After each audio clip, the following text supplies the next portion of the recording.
The Swiss ambassador's blood was still warm when Elena Volkov's phone buzzed with the wire transfer confirmation. $47 million. She had 90 seconds before his security detail breached the door. 89. She stepped over Ambassador Lawrence's body without looking down.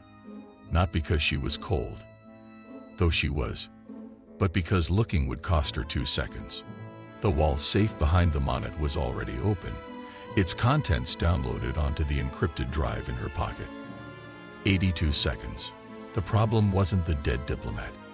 The problem was that he wasn't supposed to die. Elena's gloved hand wiped the wine glass, the door handle, the edge of his mahogany desk. Her reflection caught in the window overlooking Lake Geneva. Blonde tonight, shorter than usual. The kind of forgettable beautiful that made people look twice, but remember nothing. 68 seconds. Her earpiece crackled. Volkov. Situation. Compromised. She kept her voice flat. Lawrence dead. A pause. Then, did you? No. She moved toward the balcony. But someone wants it to look like I did. 53 seconds. This was the problem with dismantling conspiracies that had lasted 70 years. Eventually, the conspirators realized you weren't just stealing secrets. You were unraveling everything they'd built. The balcony doors opened silently. Geneva's old town spread below, all medieval charm and hidden bank vaults. Elena had chosen this city carefully 9 years ago when she'd first started building her network. Switzerland didn't ask questions. Switzerland just held secrets. Now someone was trying to make her into one. 41 seconds. She clipped the descent line to the balcony rail, tested it once, and dropped into the night. 4 stories down in 8 seconds. Her shoes hit cobblestone in the alley just as she heard the first shouts from Lawrence's office above. But she didn't run. Running drew attention. Elena walked 3 blocks at a measured pace, turned into a 24-hour pharmacy, and emerged 7 minutes later as a brunette in a different coat. The blonde wig went into a trash can on Rue de la Fontaine. The contacts came out in a coffee shop bathroom. By the time the Swiss police had secured the ambassador's residence, Elena Volkov was already at Geneva Airport, boarding an 11:47 p.m. flight to Istanbul, using Ambassador Lawrence's daughter's passport, and carrying the final piece of evidence her father had died protecting 33 years ago. Langley, Virginia. CIA headquarters. Same night, 6 hours earlier, U.S. Eastern Time. Marcus Webb had been staring at the same 3 photographs for 40 minutes when he finally saw it. Not what was in the photos, what was missing. Chen, come look at this. Sarah Chen rolled her chair over, coffee in hand. If this is another one of your conspiracy theories, 3 dead diplomats in 6 months. Marcus tapped each photo. German attaché in Prague, French economic minister in Singapore, and now this. Just came in. Canadian ambassador to the UN, dead in his New York hotel room 2 hours ago. People die, Webb, even diplomats. Look at the circumstances. He pulled up the files. Prague, apparent suicide. Singapore, heart attack. New York, accidental overdose of sleeping pills. Chen leaned in. You're saying someone's killing diplomats and making it look like natural deaths. I'm saying someone's very good at making deaths look natural. Marcus highlighted a section of each report. But here's what's interesting. In every case, their personal security logs show a gap. 15 to 20 minutes where the security details digital records just skip. Technical glitch. 3 different countries, 3 different security systems. Same glitch? Marcus pulled up another screen. And there's something else. Each diplomat had recent contact with Swiss banking officials, all within 3 months of their deaths. Geneva? Geneva, Marcus confirmed. And here's what's really interesting. We've been monitoring unusual wire transfers through Swiss banking networks. 3 transfers happened within 72 hours of each diplomat's death. He circled the amounts. 12 million. $23 million, and $31 million. Someone's getting paid for these hits, or someone's selling what these diplomats knew. Marcus opened another file. This one marked classified. Because here's the thing that got this flagged up to our department. All three diplomats had access to the same intelligence briefings. Operation Damocles. Shen's expression changed. That's above our clearance level. It was. Then 3 people who did have clearance ended up dead, and suddenly our director wants to know if there's a leak. Marcus pulled up one more photo. This was captured on CCTV outside the Canadian ambassador's hotel. Timestamp: 42 minutes before his body was found. The image showed a woman entering the lobby. Mid-30s, auburn hair, expensive but not flashy clothing. Her face was partially turned away from the camera, not obviously avoiding it, just naturally angled wrong. Professional, Shen observed. Very. Marcus zoomed in on her hand. She was carrying a slim leather portfolio. That bag matches one seen in Singapore 4 days before the French minister died. Different woman, different hair, different face, but same bag. Signature? Maybe. Marcus pulled up the Singapore footage. The woman there was blonde, older-looking, different body language entirely. Except for this. He enhanced both images, focusing on the women's left hands. Both wore the same ring. Thin silver band with a small square setting. Unusual because the setting was empty, no stone. That's deliberate, Chen said quietly. Yes, Marcus sat back. That's someone who wants to be found. Eventually. Someone playing a longer game than we understand. His phone buzzed. He glanced at the screen and went still. What? Chen asked. Swiss police just reported a murder. Geneva. Swiss ambassador to the European Council, dead in his home office. Shen checked her watch. That's happening right now. Marcus was already pulling up the report. His eyes scanned the details, stopped on one line. They found something at the scene. Left on the ambassador's desk. Marcus looked up. A white chess queen. That's new. Very new. And very deliberate. Marcus stood. I need to brief the director. This just became something bigger than a serial killer targeting diplomats. What do you think it is? Marcus stared at the chess piece photo. I think someone just declared war, and I think they want us to know it. Berlin, Germany. Same night. Sophia Hartmann's hands were shaking as she inserted the USB drive. It had arrived by courier 3 hours ago. No return address. No note. Just a plain envelope with her name typed on the front, delivered to her apartment in Kreuzberg, an address she kept carefully unlisted for the past 8 years.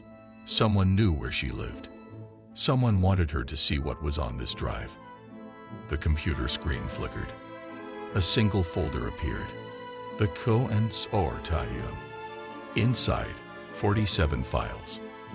Documents, photos, audio recordings, financial records spanning 7 decades.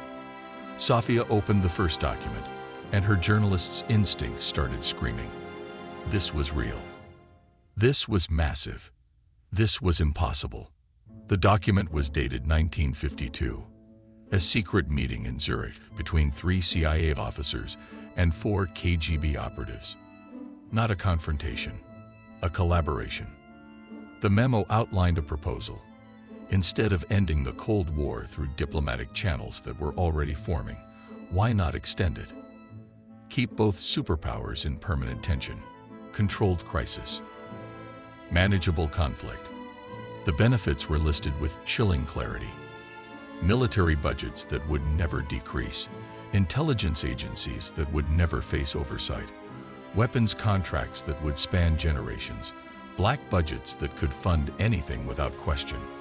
But it was the signature line that made Sophia's breath catch. 12 names. 6 American, 6 Soviet. And at the bottom, in different ink, added later, the Consortium, founding members. Sophia opened the second file. Financial records from 1955. Numbered Swiss accounts. Money flowing from defense contractors to shell companies to private accounts held by the 12 signatories. Third file. 1962. Cuban Missile Crisis. Transcripts of secret communications showing both sides deliberately escalating tensions, pulling back at the last moment, ensuring the crisis would terrify the world but never actually detonate. Controlled Theater, Sophia whispered. Fourth file. 1968. Vietnam Escalation Protocols. Orders to prolong the conflict, falsify intelligence reports, ensure neither side could achieve decisive victory. Fifth file. 1979. Soviet invasion of Afghanistan.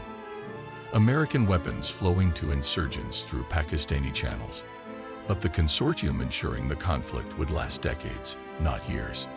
File after file. Decade after decade. The Cold War hadn't ended because the Soviet Union collapsed. The Cold War had been managed by people on both sides who profited from its continuation.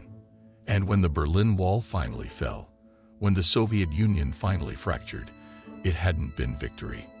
It had been the consortium losing control of their most profitable asset.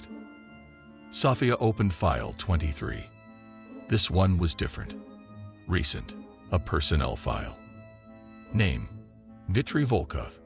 Soviet Diplomatic Court. Assigned to Geneva, 1989 to 1992. Status: executed 1992. Charges: espionage, treason, conspiracy against the state. But there was a note attached, stamped KONSORTIUM Internel. Subject discovered evidence of the accord. Attempted to expose collaboration to Western media. Neutralized before publication. Cover story: double agent, selling secrets to CIA. Soviet execution authorized. American confirmation arranged. Family eliminated. Except the family hadn't been eliminated. Sophia clicked to the next file. A photograph. A young girl, maybe 14, standing at a funeral in St. Petersburg. Dark eyes. Expressionless face. The caption read: Elena Volkova, daughter. Orphaned. Current whereabouts unknown. And suddenly everything clicked into place. Sophia opened the audio file. Two voices. One she recognized. The same Eastern European accent from tonight's phone call. Elena Volkov. The other was male, older, speaking in Russian with English subtitles provided. The timestamp was dated 3 weeks ago. Confirmation on the Prague package. Delivered. The German diplomat provided complete financial records from 1975 to 1995. The consortium's weapons contracts, the proxy war funding, everything. Good. Singapore next. The French minister has the Southeast Asia records. He'll resist. They all resist. Then they understand what I'm offering them. Confession or exposure. Die with honor or die in scandal. Most choose honor. And if they don't, then I take the information anyway and ensure their deaths look exactly like what they are. Murders by the same organization their parents served. The consortium doesn't forgive loose ends. You're playing a dangerous game, Elena. My father played the honest game. They killed him for it. I'm playing their game, by their rules. And when I have all 47 pieces of evidence, the recording cut off. Sophia sat in stunned silence. Elena Volkov wasn't a mercenary. She was a hunter, and she'd spent 9 years systematically extracting confessions and evidence from the children and successors of the original consortium members, the diplomats who'd inherited their parents' positions, their secrets, and their guilt. The phone rang. Ms. Hartman. Elena's voice. I assume you've opened the files. You're not selling secrets, Sophia said quietly. You're collecting evidence. I'm doing both. The sales fund the operation. The evidence builds the case. Against a conspiracy that's been running for 70 years. 73, actually. Since 1952. Since my father discovered what they were, and they murdered him for it. They'll kill you. They've been trying for 9 years. I'm still here. But Ms. Hartman. Elena's voice sharpened. Geneva was different. Someone killed Laurent before I could extract his testimony. Someone is trying to stop me by destroying the evidence and framing me for murder. The Consortium. What's left of it? The original 12 are dead. But their children, their proteges, their beneficiaries, they're still embedded in every intelligence agency, every diplomatic court, every defense contractor on Earth. They don't want the world to know that the Cold War was their family business. So you sent me the evidence. I sent you insurance.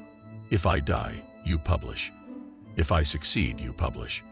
Either way, the truth comes out. What's the endgame, Elena? What happens when this goes public? A pause. Justice, Ms. Hartman. For my father. For every soldier who died in their manufactured wars. For every family torn apart by conflicts they orchestrated for profit. Another pause. And maybe peace. Real peace. The kind my father believed in before they killed him for it. I need verification. These files could be forgeries. Check file 47. Sophia pulled it up. Another photograph. Recent. Taken 3 days ago in Singapore. It showed Elena meeting with an elderly man in a hotel restaurant. The man was crying. Elena was holding his hand. The caption identified him. Admiral Chen Lo, retired PLA Navy. Son of Chen Wai, Consortium member 1952 to 1989. There was an audio file attached. Sophia played it. The Admiral's voice, broken with emotion. My father told me on his deathbed. Made me promise to continue the work. I refused. He died cursing me. I have lived 50 years with that curse. Elena's voice, gentle. Tell me everything. Let it be documented. Let it be known. That's how you break the curse. The recording was 43 minutes long. A complete confession. Names, dates, operations, bank accounts. Evidence that would stand up in any court on Earth. Sophia looked at her screen. 47 files. 47 confessions. 47 pieces of a conspiracy that had shaped the modern world. How many more do you need? She asked. Laurent was the last. I have them all now. Every founding member's successor has either confessed or been documented. The evidence is complete. Then why? Because evidence isn't justice, Ms. Hartman.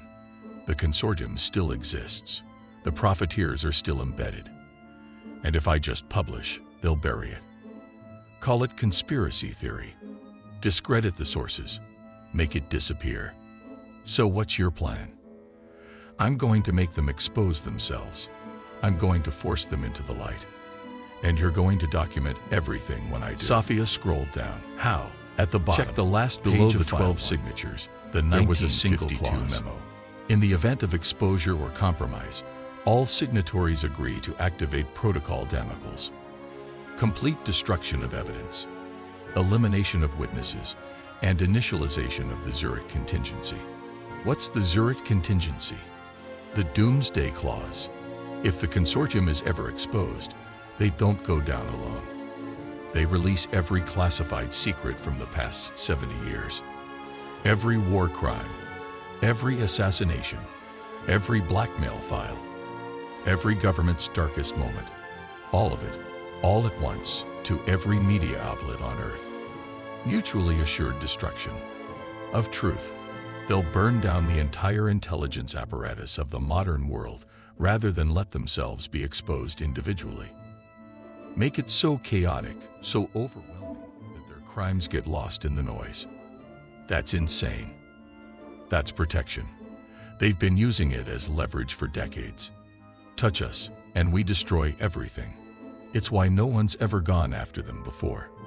But you're going to anyway. No, Ms. Hartman. I'm going to make them think I'm going after them. I'm going to trigger their paranoia. Make them activate Protocol Damocles prematurely, before I've actually exposed the Consortium. Why? Because when they release everything, I'll release my evidence simultaneously. While the world is drowning in classified information, I'll provide the context, the through line, the story that explains why all those terrible things happened. I'll show them it wasn't chaos, it was orchestrated, and I'll give them the names of everyone who orchestrated it. Sofia stared at her screen. You're going to weaponize their own contingency plan. I'm going to turn their insurance policy into their confession, and you're going to help me. What do you need? Publish the story. Not all of it, just enough. The Consortium's existence, my father's murder, the basic framework. Make them panic. Make them activate Damocles. And then you publish the rest.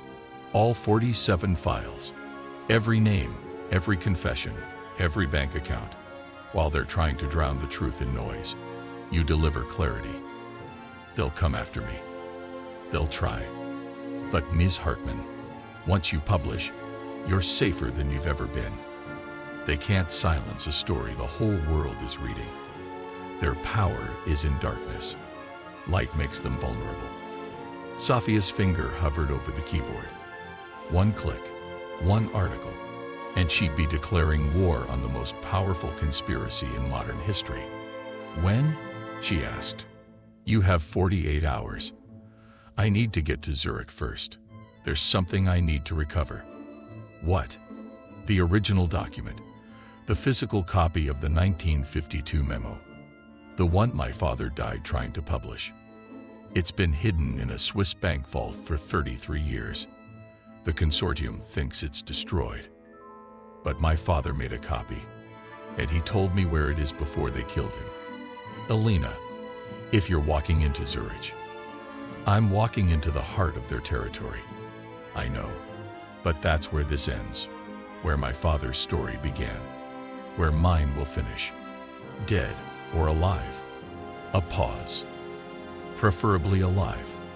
I'd like to see their faces when they realize what I've done. The line went dead. Sofia sat in her apartment, staring at 47 files that would reshape history. She checked her watch. 47 hours and 32 minutes.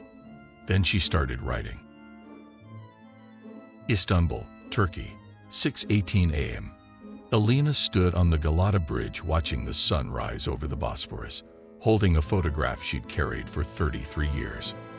Her father, Dmitry Volkov, 38 years old in the picture, standing outside the Soviet embassy in Geneva, 1991. He looked tired, proud, determined. He'd looked the same way 3 months later when they'd executed him. Elena had been 14, old enough to understand that her father was accused of treason. Too young to understand that sometimes treason was just honesty the state couldn't tolerate. The official story. Dmitry Volkov had been selling Soviet secrets to the CIA. Double agent, traitor, shot in Lubyanka prison after a closed trial.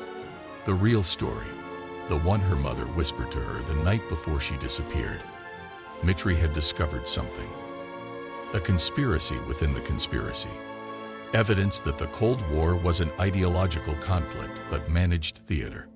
He'd compiled proof. He tried to publish it through a Swiss journalist. 3 days later, he was arrested. 4 days after that, he was dead. 6 days after that, Elena's mother vanished. The official story. Suicide. Distraught over her husband's betrayal. But Elena had found the hidden message her mother left. 5 words carved into the underside of Elena's bedroom drawer. Zurich, Banquhelvtiq. Box 1952. Elena had been too young to act on it then. Too powerless. She'd been sent to live with her grandmother in St. Petersburg, studied hard, learned languages, watched the Soviet Union collapse, and wondered if her father's death had meant anything at all. Then, at 22, she'd enrolled at Moscow State Institute of International Relations, top of her class, recruited by FSB, given access to archives, and she'd started researching. Her father's case file was classified, But Elena had learned early that classified just meant difficult, not impossible. She'd found the transcripts of his interrogation, found the evidence they'd used to convict him, and found the names of the people who'd signed his death warrant. 6 signatures, 3 Russian, 3 American, all of them children of the original Consortium members. That's when Elena understood. Her father hadn't been killed by ideology. He'd been killed by inheritance, by people protecting their parents' legacies. So Elena had made a choice. She would destroy those legacies, systematically, completely. She'd gone dark at 25, left FSB, erased her identity, spent 4 years building a new persona, Elena Volkov, intelligence broker, selling secrets to the highest bidder. But every secret she sold was carefully chosen. Every transaction designed to build credibility, generate capital, and position her closer to the people she actually wanted to reach. The inheritors, the diplomats and intelligence officers who'd taken up their parents' positions in the Consortium. And over 9 years, one by one, she'd found them. She'd offered them a choice. Confess what your parents did, provide documentation, and I'll let you die with dignity. Or refuse, and I'll expose you, ruin you, and ensure your children inherit your shame the way you inherited your parents' crimes. Most had chosen confession. 3 had chosen exposure. All of them were now dead, but their deaths had been natural, documented, unremarkable. Elena had never killed anyone. She didn't need to. The truth was weapon enough. Laurent had been the last one, the final piece of evidence. And someone had murdered him before she could complete the extraction. Someone who knew what she was doing. Someone who wanted to stop her. Someone within the Consortium who'd realized that Elena wasn't just collecting evidence. She was building a case that would destroy them all. Elena's phone buzzed. Encrypted message from her contact in Zurich. Bank Ikonen Nida. Box 1952 still exists. Exceed once. 1992, after your father's death. Contents, UN Kinogun. Current status. Sealed. Requires dual EVD in TICATION. UL in EED your father's key. Elena reached into her jacket, pulled out a small silver object she'd worn on a chain for 33 years. A key. Antique. Swiss design. Her mother had pressed it into her hand the night she disappeared, along with those 5 whispered words. The key to her father's evidence. The key to justice. She replied, Arriving ZURICH tonight. Prepare the Axios Piro to sue us. Then she deleted the message and dropped the phone into the Bosphorus. She had one more stop before Zurich. One more person who needed to understand what was coming. Elena flagged a taxi. Sultanahmet, the old KGB safe house on Kusk Aya Sofia. The driver's eyes flicked to the rearview mirror. That building's been abandoned for 20 years. I know. 20 minutes later, Elena stood in front of a decrepit Ottoman building. Its windows boarded, its entrance chained. She picked the lock in 8 seconds, slipped inside, and climbed 3 flights of stairs to an apartment that hadn't been occupied since 1991. But the dead drop was still there, behind the loose tile in the bathroom. She pulled it out, a sealed envelope. Aged paper, her father's handwriting. For Elena, when you are ready. Her hands shook as she opened it. Inside, 3 pages. A letter, and a list. The letter was dated March 1992, 3 days before his arrest. My darling Elena, if you're reading this, I am dead. Your mother is likely dead as well. I am sorry for what we must leave you to carry. I have discovered something that powerful people want hidden. Not just in Moscow, but in Washington, London, Paris, Beijing. A conspiracy that has shaped our world for 40 years. A lie so enormous that both sides of our supposed conflict have worked together to maintain it. The Cold War is not what we were told it was. It is a business arrangement. I have documented everything. Names, transactions, operations. Evidence that will prove what I have discovered.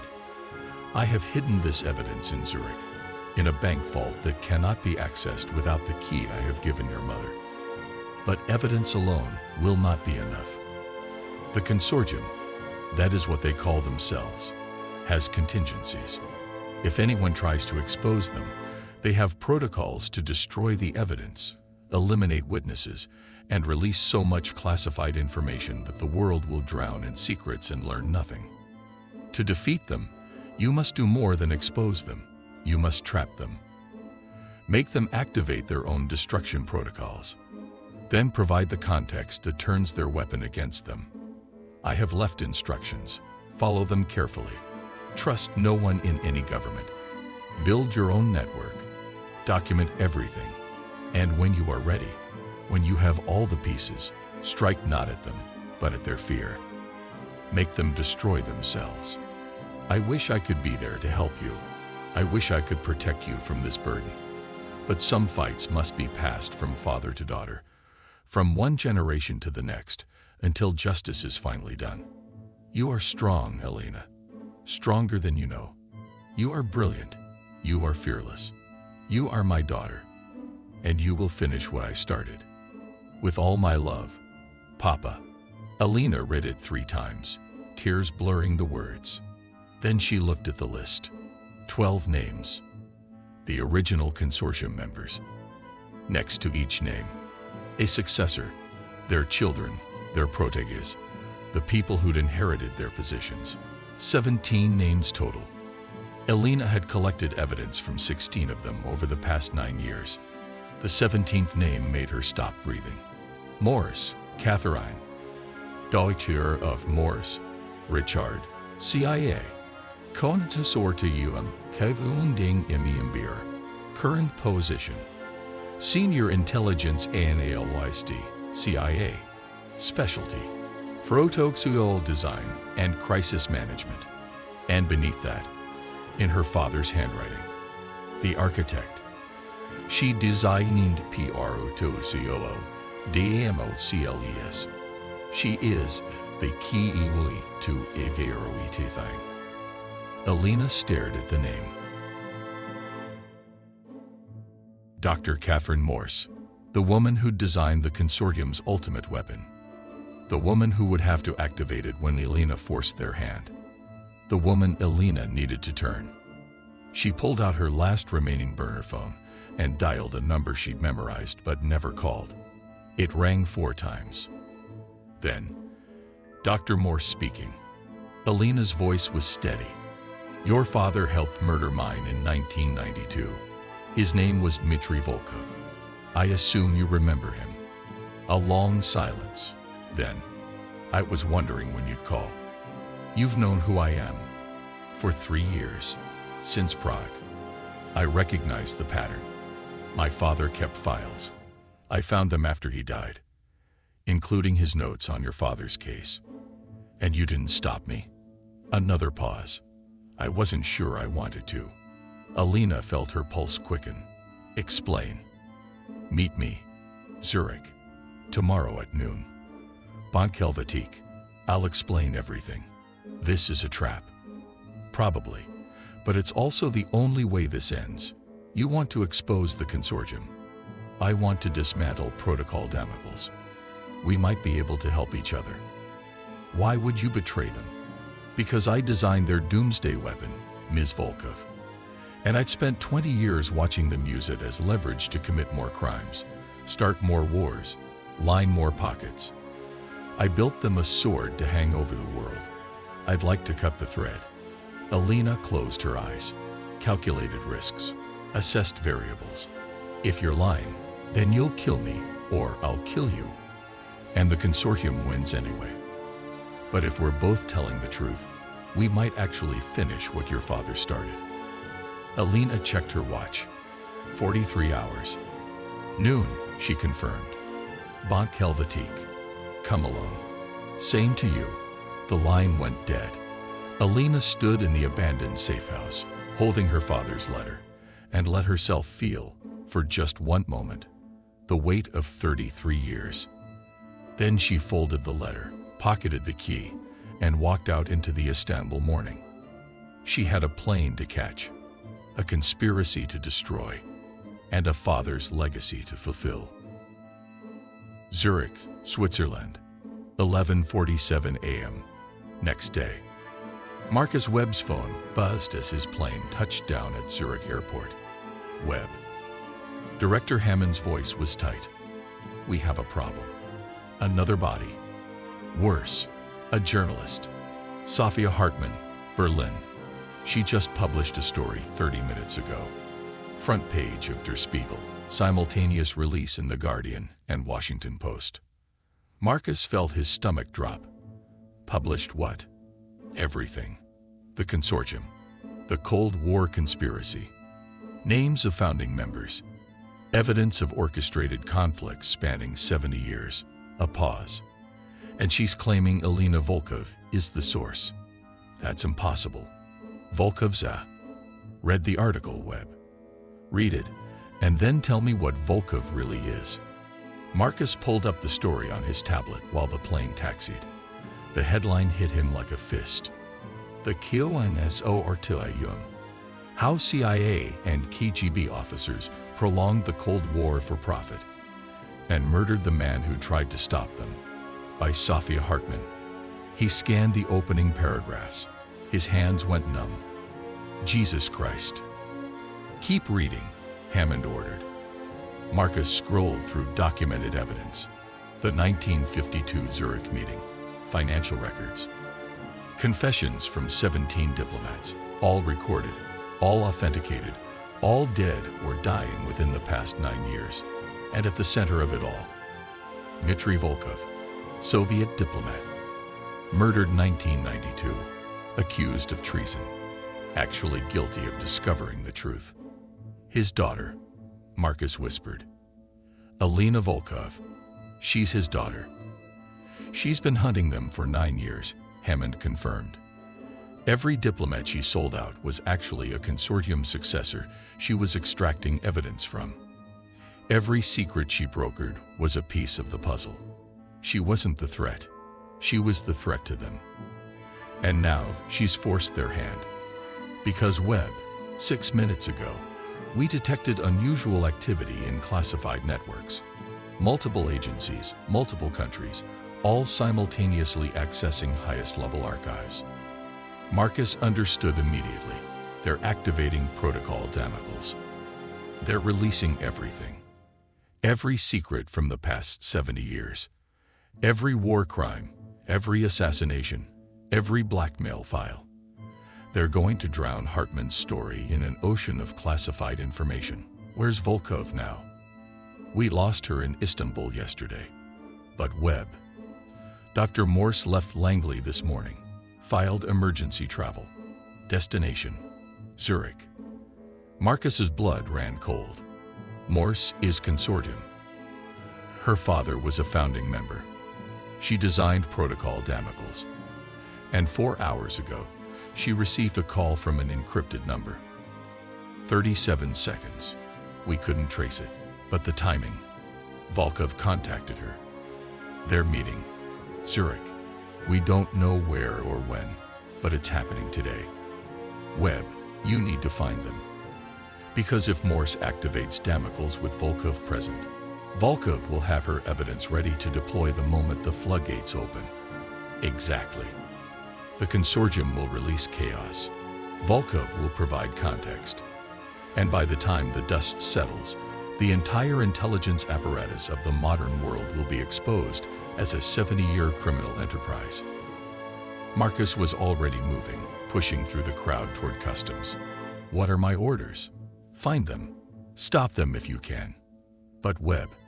Hammond's voice dropped. If you can't stop them, make sure you're there to document what happens. Because one way or another, this ends today. And the Consortium.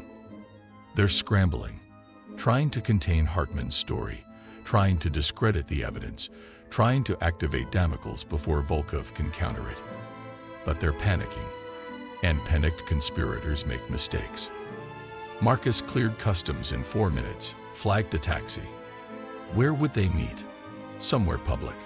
Private? If I were Volkov, I'd choose symbolic. Somewhere that connects to her father's story. Marcus pulled up Dmitry Volkov's file on his tablet, scanned his last known locations in 1992, and found it. Bonk-Helvetik, Bahnhofstrasse. That's where Dmitry Volkov made his last deposit before his arrest. Go. Now. We'll provide backup, but you're closest. Marcus gave the driver the address. The taxi accelerated into Zurich traffic. 11 minutes to noon. Bonk-Helvetik, private vault room. 11:52 a.m. Elena stood in the climate-controlled vault, holding a document that was 41 years old. The original 1952 memo. Physical copy. Signatures in real ink. 12 names that had shaped the modern world. Dr. Catherine Morse stood across from her, studying Elena with an expression that was impossible to read. Well, Morse said quietly, "We searched for it for 30 years, assumed it was destroyed." He was always 3 steps ahead. Elena carefully photographed each page with a specialized camera. No digital trail, no metadata, just pure optical capture. Even when they killed him, he'd already won. He just needed someone to finish the game. And you spent 9 years doing exactly that. Morse gestured at the vault around them. Collecting confessions, building an unassailable case, all while pretending to be the very thing they accused your father of being. Poetic, don't you think? Dangerous. Morse pulled out her phone. The Consortium knows about Hartmann's article. They're activating Protocol Damocles in. She checked her watch. 6 minutes. Right on schedule. You planned this. It wasn't a question. I needed them predictable. Panicked. Following their own protocols instead of thinking creatively. Elena finished photographing the document, sealed it back in its protective case. And I needed you here, the architect of their doomsday weapon. Why? Because when Damocles activates, it won't just release data. It'll ping every intelligence network on Earth. Every agency will receive the dump simultaneously. Billions of classified documents all at once. Mutually assured destruction of secrecy. Unless, Elena said carefully, someone with architectural access to Damocles could insert one additional file into the release package. A master index, a guide. Something that would help everyone understand what they're looking at. Morse went very still. You want me to weaponize my own creation. I want you to complete it. You built them a sword. Help me turn it into a scalpel. If I do this, I'm betraying everything my father built. Your father built a machine that murders truth. I'm asking you to help me set truth free. Elena met her eyes. You said you wanted to cut the thread. Here's your chance. Morse was silent for 10 seconds. Then she pulled out a laptop. I'll need direct access to the Consortium's activation server. They're running Damocles through a distributed network, but there's a central coordination node. If I can reach it in the next 4 minutes, you'll have access. Elena pulled out a small device, a network bridge, military-grade encryption. I've been building a backdoor into their system for 3 years. This is the key. Morse stared at her. You've been planning this since Prague. I've been planning this since I was 14 years old, Dr. Morse. Prague was just the beginning of the end. Morse connected the bridge, her fingers flying across the keyboard. I'm in. Jesus, they're already staging the data release. 17 terabytes. Every major classified operation since 1952. War crimes, assassinations, election interference, coups, everything. Can you add the index file? If I do it wrong, they'll detect the insertion and abort the entire release. If you don't do it at all, my father died for nothing. Morse's hands hesitated over the keyboard. Then she started typing. I'm embedding your evidence into the metadata structure. Anyone who downloads the Diplomat'S dump will automatically receive your master file. The Consortium evidence, the confessions, the financial records, everything. They won't be able to separate the chaos from the context. Elena watched the progress bar. 63%, 71%. How long? 90 seconds. 88%. Elena's phone buzzed. Text from an unknown number. They know where you are. Swiss police EN wrote. ETA 3 9UTS. Hartman. We need to move, Elena said. 40 seconds. 96%. Outside, Elena heard sirens. Morse. Done. Morse hit enter. The laptop screen flashed green. The file's embedded. When Diplomat'S activates in 90 seconds, your evidence goes out with it. 17 terabytes of chaos, and one roadmap showing exactly who created it and why. Elena grabbed the laptop, yanked the network bridge. Can they trace this to you? Not immediately, but eventually. Then we move. Now. They ran. Bahnhofstrasse, 11:59 a.m. Marcus Webb burst through the bank's entrance just as two women emerged from a side corridor, moving fast. He recognized them instantly from the files. Elena Volkov, dark hair today, professional clothing, carrying a leather portfolio. Dr. Catherine Morse, distinguished, composed, carrying a laptop. Freeze, Saya. They didn't freeze. Elena turned, assessed him in half a second. Agent Webb, you're too late. You're both under arrest for what? Exposing a criminal conspiracy. Preventing World War III. Publishing evidence of 70 years of war crimes. Elena's voice was calm. Choose your next words carefully, Agent. The world is watching now. And she was right. Because across the street, Marcus saw news cameras. Journalists. Sophia Hartman herself, standing with a microphone, filming everything. This wasn't an arrest situation. This was theater. Protocol Diplomat'S is about to activate, Morse said quietly. In 30 seconds, every intelligence agency on Earth will receive the largest data dump in history. They'll see everything. The Consortium's crimes, the orchestrated wars, the manufactured crisis, and they'll see your agency's role in protecting it. Marcus's phone exploded with notifications. Every intelligence channel simultaneously going critical. He looked at the phone, looked at Elena, looked at the cameras. What have you done? Justice, Agent Webb. Elena pulled out the sealed vault case. This is the original 1952 memo. Physical evidence of the Consortium's founding. I'm giving it to the Swiss authorities. Neutral ground, neutral jurisdiction. Let them investigate. Let the world decide. You can't just. His phone buzzed. Director Hammond. He answered. Webb. Stand down. Sir. Diplomat'S is active. It's, my God, it's everything. Every file we've ever classified. And there's an index. A master file showing Consortium involvement in every major conflict since 1952. Webb, they're not criminals. They're whistleblowers. Marcus stood frozen. Across the street, Sophia Hartman was broadcasting live, confirming reports that classified documents are now flooding into newsrooms worldwide. The data appears to corroborate Ms. Volkov's evidence about the Consortium. Elena was already walking away, moving through the crowd. Morse followed. Marcus let them go, because Hammond was right. This wasn't an arrest. This was history-changing. Berlin, Sophia Hartman's apartment, 48 hours later.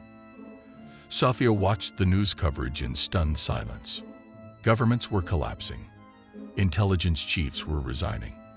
International tribunals were being convened. The UN Security Council had called an emergency session. And at the center of it all, the Consortium. 17 names, 12 founding members, all dead. their successors, their beneficiaries, their enablers, being systematically identified, arrested, charged. The evidence was overwhelming. 47 confessions, financial records spanning 7 decades, physical documents authenticated by Swiss authorities. The Cold War had been a lie. Not entirely. There was real ideological conflict, real political tension. But underneath it all, a group of profiteers had worked together to ensure that tension never resolved. That weapons kept selling, that budgets kept growing, that wars kept happening. Thousands dead, millions displaced, entire generations shaped by conflicts that had been deliberately prolonged. For profit. Sofia's phone rang. Encrypted number. Hello. Ms. Hartman. Elena's voice. Thank you for publishing. Where are you? Somewhere safe, watching the same news you are. They're calling you a hero, a whistleblower. I'm my father's daughter. That's all I ever wanted to be. What happens now? Now the world decides what to do with the truth. Whether they build something better, or whether they just find new conspirators to replace the old ones. A pause. But at least they'll have the choice. My father died believing that choice matters. I choose to believe it too. The CIA is looking for you. They're welcome to keep looking. But between you and me, Ms. Hartman, I think Agent Webb knows exactly where I am. He's just decided that some investigations matter more than others. And Dr. Morse? Testifying before a closed congressional committee, providing architectural details on protocol demicles, helping them understand how the consortium weaponized their own security systems. She'll be fine. She chose the right side. Sofia heard sirens in the background of Elena's call. Distant, city sounds. You're in Moscow, Sofia said suddenly. A soft laugh. Am I? The old KGB archives. You're releasing more documents. The consortium had Russian members too, Ms. Hartman. This isn't just American corruption. It's transnational. And the Russian people deserve to know what their government did in their name. They'll arrest you. They'll try. But I have 9 years of practice disappearing. And I have one more thing they don't know about. What? My mother. She didn't die in 1992. The consortium faked her death to draw out my father's evidence. But she survived. She's been hiding in Siberia for 33 years waiting. I'm bringing her home. Sofia felt tears prick her eyes. Elena published the follow-up story. Ms. Hartman. The human cost. The families torn apart. The children who grew up without parents because the consortium decided they knew too much. Make them feel it. Not just the conspiracy, the casualties. I will. Good, then my father can finally rest. The line went dead. Sofia sat in her apartment, looking at the notes for her next article. Then she started writing. Washington, D.C., CIA headquarters, 1 week later. Marcus Webb stood in Director Hammond's office, reading the final intelligence assessment. 14 consortium successors in custody, 23 more under investigation. Financial assets frozen across 17 countries. The network is dismantled. Not dismantled, Hammond corrected. Exposed. There's a difference. You think they'll rebuild. I think powerful people always find ways to protect their power. But Volkov made it harder. Much harder. She didn't just expose them. She changed the game. Now everyone's watching. Every journalist, every citizen with internet access, every congressional oversight committee. It's harder to conspire when the world is looking. Marcus set down the report. We never found her. No, you don't seem concerned. Hammond smiled slightly. Agent Webb, Elena Volkov spent 9 years dismantling the most powerful conspiracy in modern history. She extracted confessions from some of the most dangerous people on Earth. She weaponized our own security protocols against us. And she did it while everyone thought she was the criminal. Your point. My point is that if Elena Volkov wants to stay hidden, she'll stay hidden. And frankly, Hammond leaned back. I'm not sure I want to find her. Because if we ever face another consortium, another conspiracy that threatens global stability, we might need someone like her on our side. She's a vigilant. She's a force of nature. There's a difference.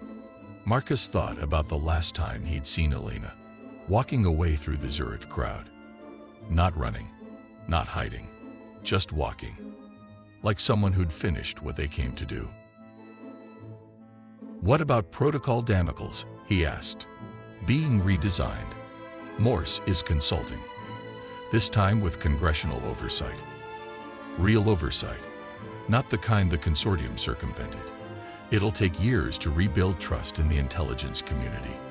If we can rebuild it at all. That's the question, isn't it? Hammond stood, walked to the window overlooking the Langley campus. The Consortium worked because people trusted the system, trusted that intelligence agencies were protecting them, not manipulating them. Volkov destroyed that trust. But Meg, he turned. Maybe that's what we needed. A reset. A reminder that no system is immune to corruption. That vigilance is the price of democracy. Marcus nodded slowly. I have one more question. Go ahead. The white chess queen. The one left at Lawrence's office. That wasn't Volkov. No. Then who? Hammond was quiet for a long moment. We're still investigating. But our working theory is that it was a Consortium operative. Someone trying to frame Volkov, force her into the open. It didn't work, obviously, but it tells us something important. What? That even within the Consortium, there were factions. People who didn't agree with the Damocles strategy. People who thought killing Volkov was better than letting her collect evidence. Hammond smiled grimly. Even conspirators have politics. That's probably what doomed them in the end. Marcus's phone buzzed. He glanced at it. Encrypted message from an unknown number. He opened it. A single photograph. Taken yesterday, according to the metadata. Location. Somewhere in Siberia. It showed two women standing in snow. One elderly, gray-haired, wrapped in a heavy coat. The other was Elena Volkov, smiling. Actually smiling. With her arm around the older woman's shoulders. Below the photo, 3 words. We she died. Marcus stared at the image for 5 seconds. Then he deleted it. Something important? Hammond asked. Just confirmation of an old case. Nothing that requires action. Good, because we have 17 new investigations opening. The Consortium's financial records are leading us to networks we didn't even know existed. This could take years to untangle. Marcus pocketed his phone. Then we better get started. As he left Hammond's office, Marcus allowed himself one small smile. Elena Volkov had won. Not just against the Consortium. Against the lie that some secrets were too important to reveal. Against the idea that justice was negotiable. Against everyone who told her that her father died for nothing. She'd won. And somewhere in Siberia, she was standing with her mother, finally able to tell her, it's over. We won. He didn't die for nothing. That was worth more than any arrest. Epilogue. 3 months later, Geneva, Switzerland, International Criminal Court. The trial had been running for 6 weeks. 14 defendants, dozens of witnesses, thousands of pages of evidence. The world watched. Sophia Hartman sat in the press gallery, taking notes. Her follow-up articles had been nominated for International Journalism Awards. Publishers were offering book deals. Universities were inviting her to speak. But none of that mattered as much as what was happening in this courtroom. The prosecution rested their case. The evidence was undeniable.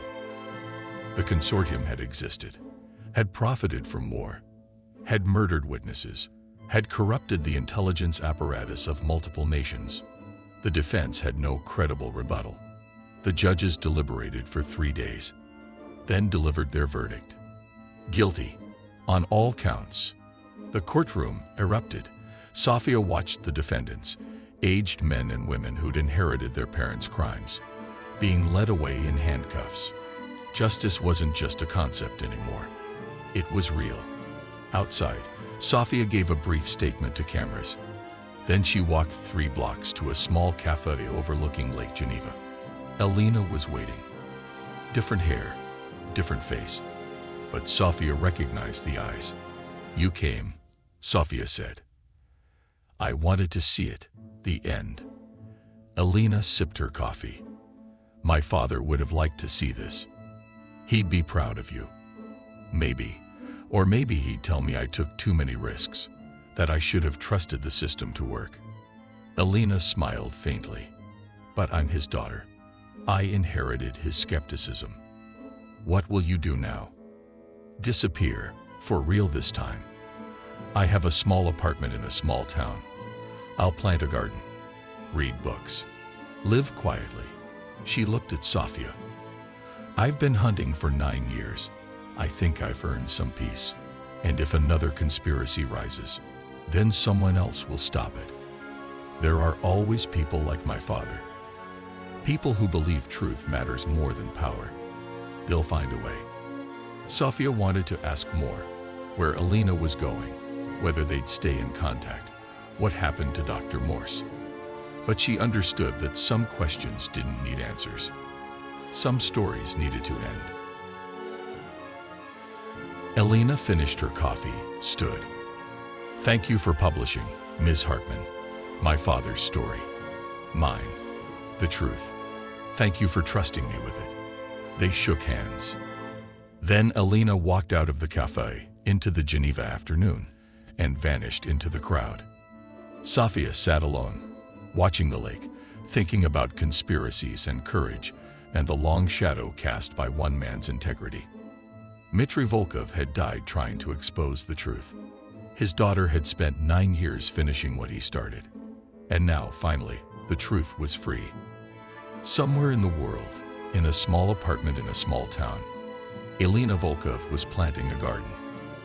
Somewhere in Siberia, her mother was watching news coverage of the trial, tears streaming down her face. Somewhere in Washington, Marcus Webb was investigating the next crisis, carrying with him the lesson Elena had taught, that no secret is too big to expose, no conspiracy too powerful to defeat. And somewhere in a cemetery in St. Petersburg, a gravestone marked with the name Dmitry Volkov stood beneath falling snow. Someone had left fresh flowers there, white roses, and a small silver chess queen. Not the white queen of surrender, the queen of victory. The game was over. The truth had won. The end.